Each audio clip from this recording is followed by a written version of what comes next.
right? So in this lecture, we are going to see catalysis. As I have already told you that the catalysis, or you know from your previous knowledge, that catalysis or catalyst, the phenomena of working of catalyst, right? So what is catalyst?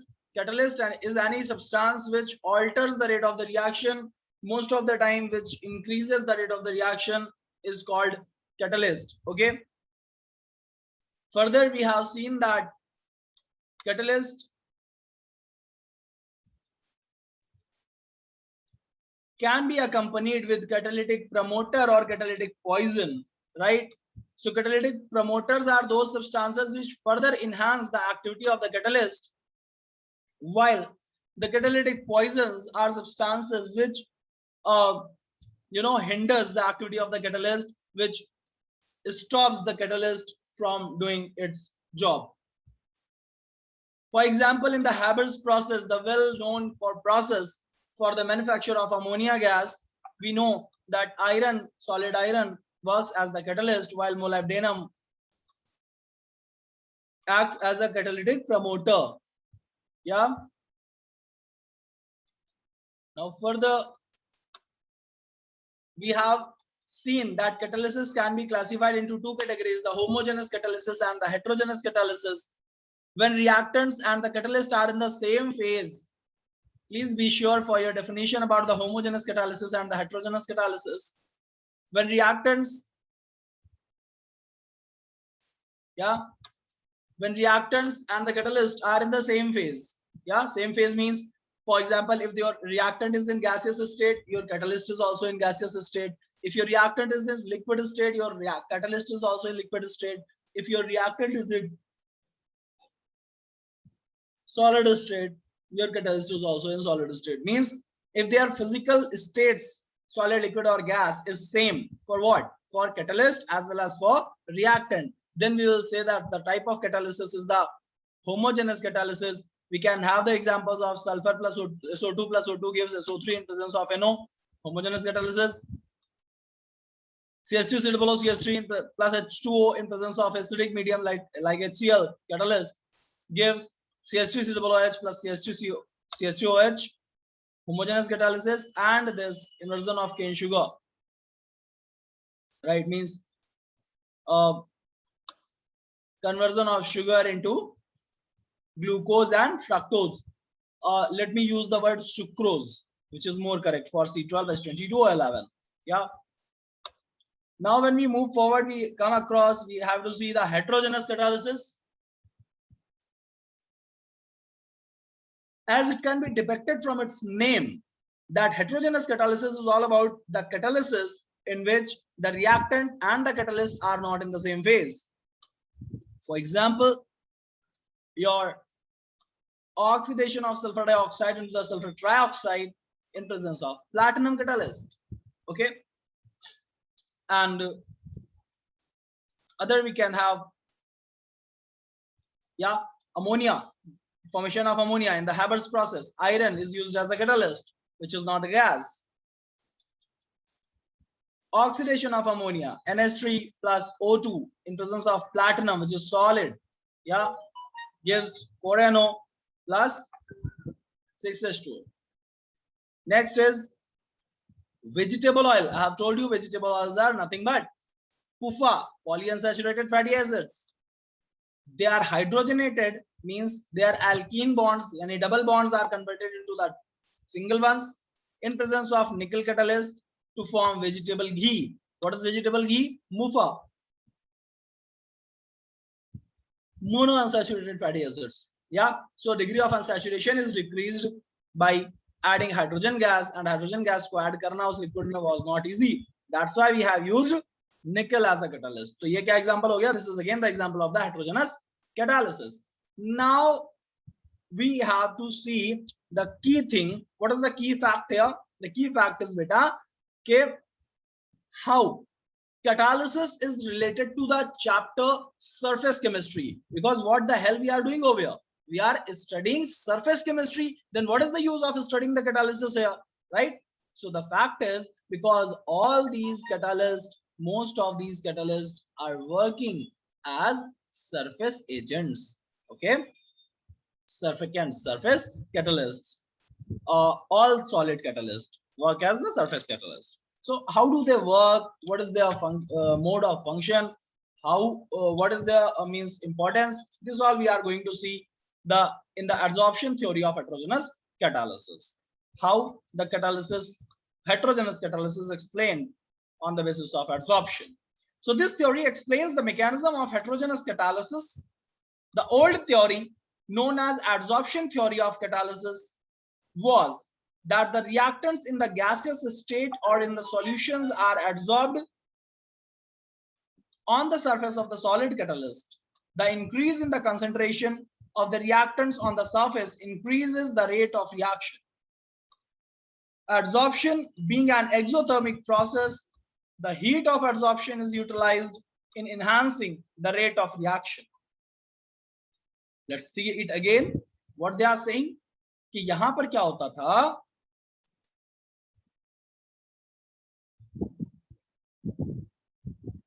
according to this theory, reactants in the gaseous state या फिर जो solution में है वो एडसॉर्ब हो जाते थे solid catalyst के ऊपर, और इसकी वजह से जहां पर सॉलिड की सरफेस थी, जहां पर एडसॉर्प्शन हो गया, वहां पर कंसंट्रेशन इंक्रीज कर जाता है रिएक्टेंट का on the surface of and increases the rate of the reaction. And you know very well that whenever there is the rate of reaction is high, the concentration is high, so concentration of the reactant is directly proportional to the rate of the reaction. Okay, the catalytic action can be explained in the terms of intermediate compound formation, the theory of which you have already studied in section 4.5.41. okay, ये catalyst अभी आपने नहीं पढ़ा है actual में, ये आपको kinetics में पढ़ाया जाएगा. इसमें क्या होता है कि एक कोई इंटरमीडिएट फॉर्म कर देते हैं जो कैटालिटिक एक्शन है बाकी कंपाउंड्स का, that is not related to your surface chemistry but you must know. Okay, और जब मैं काइनेटिक्स आपको पढ़ाऊंगा तो डेफिनेटली आपको बताऊंगा. सो वहां पर क्या होता है बेटा कि मान लीजिए ये आपका रिएक्टेंट है. ओके, रिएक्टेंट ये आपका कैटलिस्ट है, तो कैटलिस्ट रिएक्टेंट के साथ कंबाइन होकर के एक ऐसा कोई रिएक्टिव इंटरमीडिएट बनाएगा. रिएक्टिव इंटरमीडिएट, ये आपका रिएक्टेंट काफी इनएक्टिव था और ये जो इंटरमीडिएट बनेगा ये काफी रिएक्टिव होगा.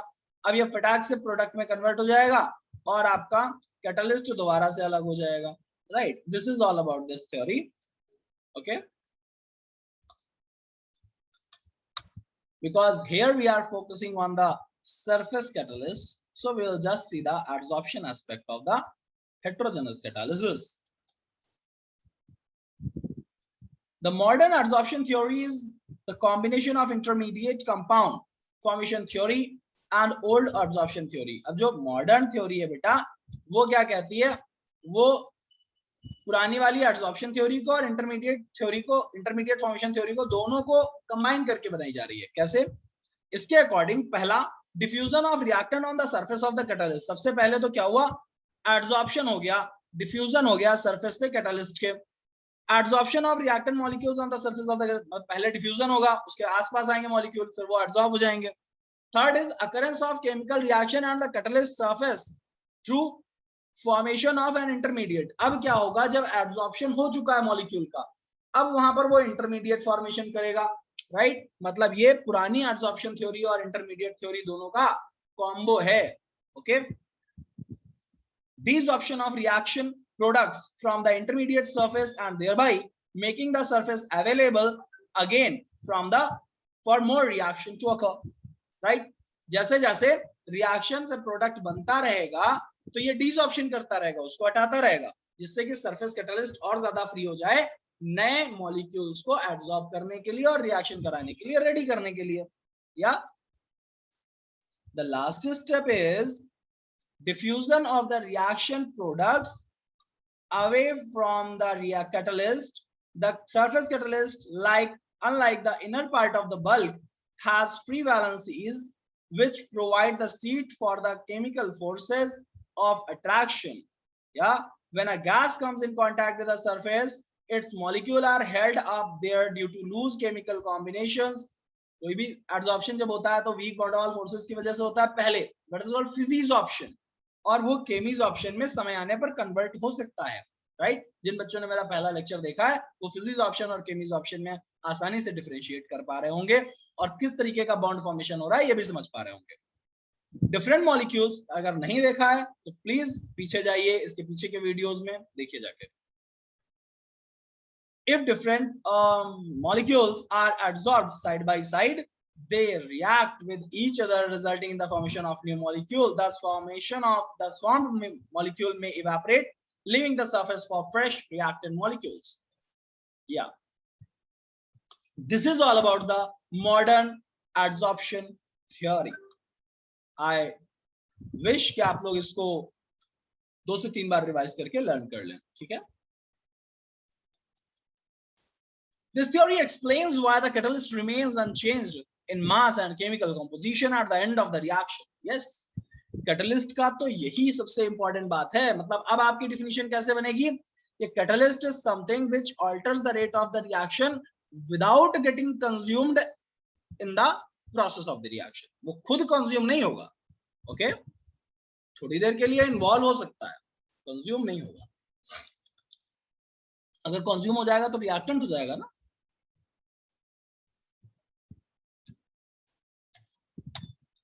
Now, this theory explains why the catalyst remains unchanged. All right. अब देखिए यहाँ पर एक डायग्राम के थ्रू दिखाने की कोशिश की गई है बेटा। ये आपकी सरफेस है, ए और बी दो टाइप के मॉलिक्यूल हैं, इन दोनों का एड्सॉर्प्शन हुआ। जब एड्सॉर्प्शन हो गया तो ये आपस में एक दूसरे के पास आ गए। पहले जो भागे भागे घूम रहे थे, डिस्टेंस बहुत ज्यादा था, रिएक्शन नहीं हो पा रही थी। अब एड्सॉर्ब हो गए, आपस में इन्होंने बॉन्ड बनाया और जैसे ही बॉन्ड बनाया इनका डिसऑर्प्शन हुआ, ये निकल गए और ये कैटलिस्ट आपका पहले की तरीके अनचेंज्ड हो गया, रह गया। ये आगे के मॉलिक्यूल्स को एब्जॉर्ब करने के लिए रेडी भी हो गया। ओके, कुछ इंपॉर्टेंट फीचर्स हैं सॉलिड कैटालिसिस के। आई होप बच्चों आप लोगों को आ रहा होगा। नहीं आ रहा है तो प्लीज पूछ लीजिएगा। और जो बच्चे वीडियो देख रहे हैं सिर्फ डाउनलोडेड वाला, अभी मतलब ये क्योंकि रिकॉर्डेड लेक्चर होकर के चला जाएगा, बिकॉज आप में से ज्यादातर अभी प्रेजेंट नहीं है, सो वो डिस्क्रिप्शन में पूछ सकते हैं या फिर कॉल या मैसेज करके डाउट पूछ सकते हैं, ठीक है। चलिए, important features of solid catalysis.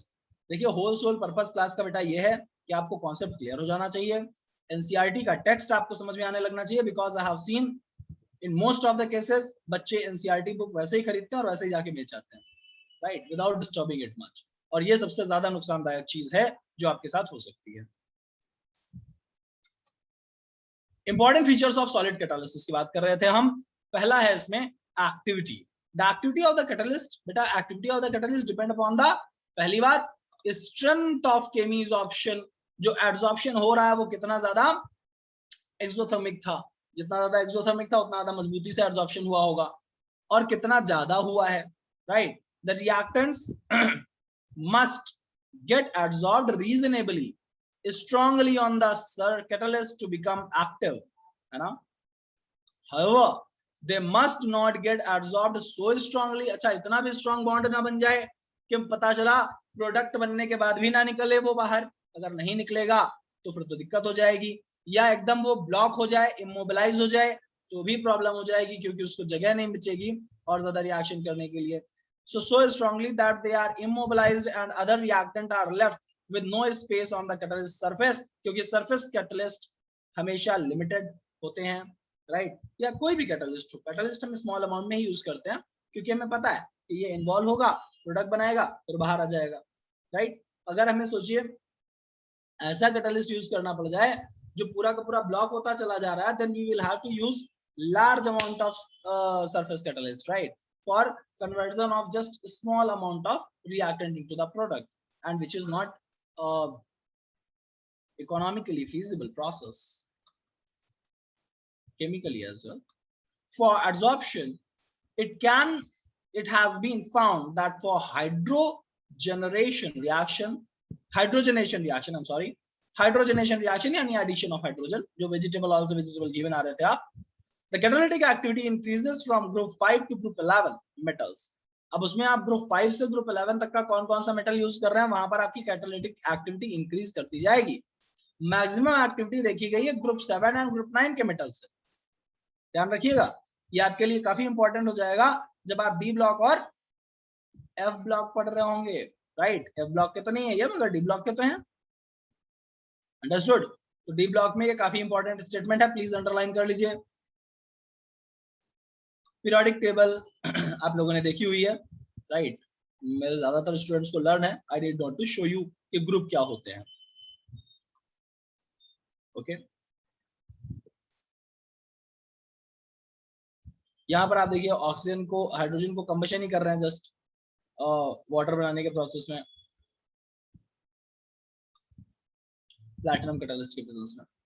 अगली बात आती है selectivity. You know very well कि जो केमीज ऑप्शन था वो काफी सेलेक्टिव नेचर का हुआ करता था। The selectivity of catalyst is the ability, पहले तो समझ लीजिए कि what is selectivity, what do you mean by selectivity. So the selectivity of a catalyst is its ability to direct a reaction to yield a particular product. एक particular reaction में involve करके एक particular product बनाने की जो ability है, this is called selectivity. And for example H2 or CO using different catalyst we get different product। अगर आपने CO और H2 में निकल यूज किया तो आपको मीथेन मिलेगा, आपने कॉपर और zinc oxide with chromic oxide ले लिया तो आपको मीथेनॉल मिलेगा, और अगर आपने कॉपर कैटलिस्ट सिर्फ ले लिया रेड हॉट कॉपर तो आपको रेड हॉट कॉपर नहीं मेरे ख्याल से जस्ट कॉपर कैटलिस्ट, तो ये आपको फॉर्मेल्डिहाइड मिलेगा, राइट? तो कैटालिटिक सेलेक्टिविटी भी अपने आप में बहुत ज्यादा मायने रखती है for getting desired products. Okay,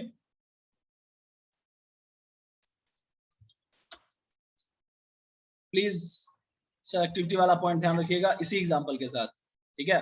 because ऐसे तो इमेंस नंबर ऑफ एग्जांपल्स है बेटा, आप एनसीईआरटी के एग्जांपल को अपने ब्रेन में रखिए।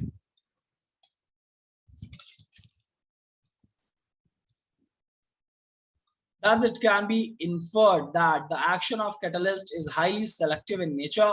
A given substance can act as a catalyst only in a particular reaction and not for all reactions. ऐसा नहीं है कि आप evergreen catalyst लेकर के घूम रहे हो। So reaction and not for all reactions. It means that a substance which act as a catalyst in one reaction may fail as a catalyst in another reaction. Okay. Shape selectivity catalyst. Zeolites, by zeolites, very important. Again, कोई भी topic छोड़ने लायक नहीं है, ध्यान से देखते हैं। The catalytic reaction that depends upon the pore structure of the catalyst, the size of the reactant and product molecules is called shape selective catalyst. कुछ catalysts ऐसे होते हैं जिनका शेप ऐसा होता है कि वो एक पर्टिकुलर शेप के ही रिएक्टेंट्स को एब्जॉर्ब करने के लिए तैयार रहते हैं, रिएक्शन कराने के लिए तैयार रहते हैं, और इसे कहते हैं हम shape selectivity catalyst, shape selective catalyst. ठीक है, आता है जियोलाइट्स। इसमें जो बेटा जियोलाइट्स हैं, these are very good. I think the zeolite आपके लिए न्यू वर्ड है, क्या मैं आपको ये होमवर्क दे सकता हूँ? ओके, थोड़ा सा खुद से सर्च करने की कोशिश करिएगा, हो सकता है अभी आपको दिख जाए। ओके, अदरवाइज खुद से सर्च करें। इन केस आपको नहीं समझ आता है then ask me। हालांकि नहीं समझ में आने का कोई लॉजिक नहीं है, you all have Google, go for zeolites। Zeolites are good shape selective, और अगर आप आंसर देते हैं डिस्क्रिप्शन में या मुझे मैसेज में तो मुझे और अच्छा लगेगा। Zeolites are good shape selective catalyst because of their honeycomb structure, honeycomb like structure, है ना? Zeolites आप ऐसा समझें कि एक honeycomb जैसा हेक्सागोनल रिंग्स जैसा स्ट्रक्चर फॉर्म कर लेते हैं, जिसकी वजह से वो आसानी से कंबाइन हो पाते हैं, राइट? और उनका सरफेस एरिया बढ़ जाता है, उनका सरफेस एरिया बढ़ जाता है और वो एक अच्छे सर्फिकेंट का काम करते हैं। दे आर माइक्रोपोरस, उनमें काफी छोटे छोटे पोर्स होते हैं, माइक्रो साइज के, माइक्रो लेवल के पोर्स होते हैं।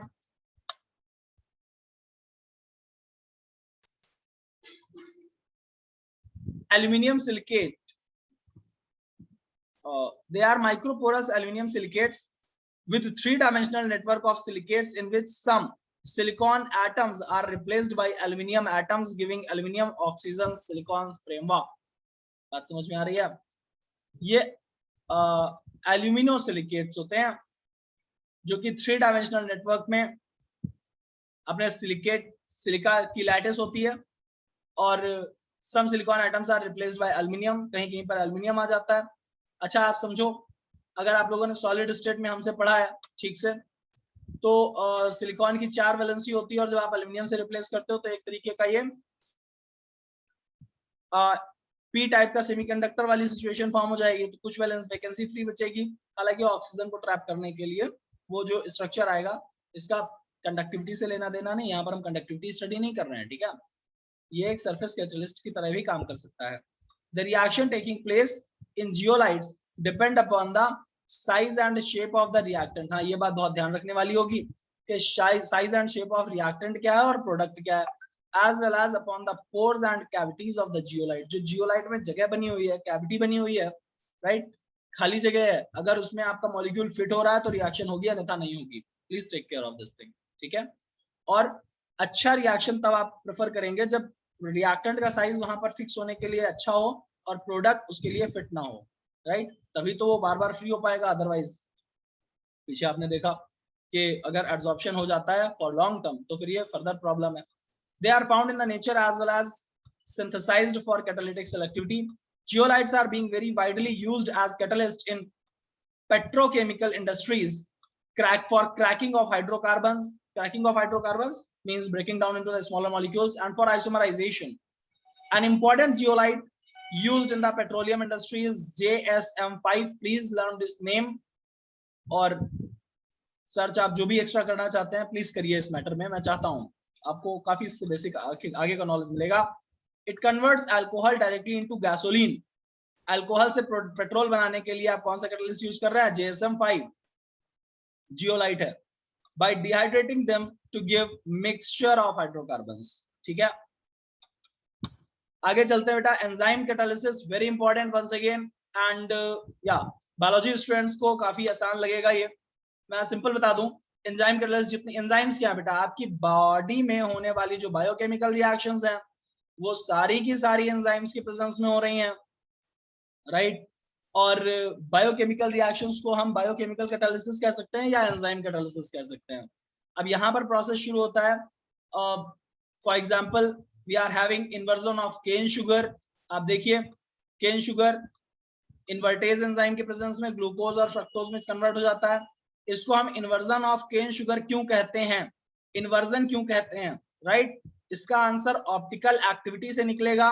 जो बच्चे हमसे ऑप्टिकल एक्टिविटी पढ़ चुके हैं वो इसको जाकर के चेक कर लें। ऑप्टिकल एक्टिविटी आप देखेंगे कि रिएक्टेंट और प्रोडक्ट अगर एक डी फॉर्म का है तो दूसरा एल फॉर्म का बन चुका होगा, इस वजह से ये आपका इन्वर्जन ऑफ केन शुगर बोला, इन्वर्जन बोला जाता है, ठीक है।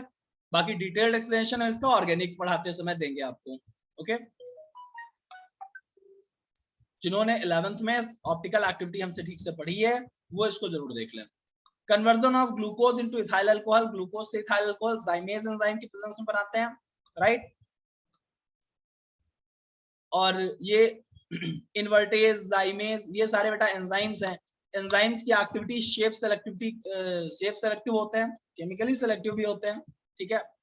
Conversion of starch into maltose, ये स्टार्च को माल्टोज में कन्वर्ट करना वाटर के प्रेजेंस में। डाइएज एंजाइम है, डाइस्टेज एंजाइम जो माल्टोज में कन्वर्ट कर रहा है। माल्टोज से ग्लूकोज बनाने में माल्टेज एंजाइम लग रहा है। देखिएगा ज्यादातर केसेस में क्या होता है कि जो शुगर है उसमें ही एज लगा करके उसका एंजाइम का नाम दे दिया जाता है, उसके डाइजेस्टिव एंजाइम का, ओके। माल्टोज में माल्टेज, मैंने कहा ज्यादातर में। यूरिया के लिए यूरिएज, ओके, जो अमोनिया और कार्बन डाइऑक्साइड में इसको कन्वर्ट करेगा। स्टमक में बेटा आपके बहुत सारे एंजाइम होते हैं, पेप्सिन जो प्रोटीन को पेप्टाइड में कन्वर्ट करते हैं, है ना। वाइल इन इंटेस्टाइन में आपका पैनक्रियाज पहुंच जाता है और ट्रिप्सिन होता है, पैनक्रियाटिक ट्रिप्सिन। पैनक्रियाज से रिलीज हुआ ट्रिप्सिन एंजाइम जो प्रोटीन को अमीनो एसिड में हाइड्रोलाइज करने का काम करता है, okay. Amino acids are the building blocks of proteins, you know very well, okay. Next is conversion of milk into curd. बेटा मिल्क से कर्ड बनाने के लिए आपका लैक्टेज एंजाइम रिक्वायर्ड होता है, लैक्टिक एसिड को लैक्टोज शुगर को लैक्टिक एसिड में कन्वर्ट करने के लिए, और ये रिलीज किया जाता है via lactobacillus bacteria, okay. Characteristics of enzyme catalyst, characteristic of enzyme catalyst and mechanism of enzyme catalyst. Right. ये मैं चाहता हूं कि आप लोग खुद से इसको स्टडी करें और इसको हम लोग कल की क्लास में जरा सा डिस्कस करेंगे इसके बाद वाले लेक्चर में, जिससे कि आपको कनेक्टिविटी मिल जाए और फिर आगे का लेक्चर कंटिन्यू करेंगे। एक बात और है, क्लास 12 कैंडिडेट्स, उसमें क्लास मॉनिटर आज सारी क्लासेस के बाद मुझे कॉल कर लें, ठीक है। Thank you.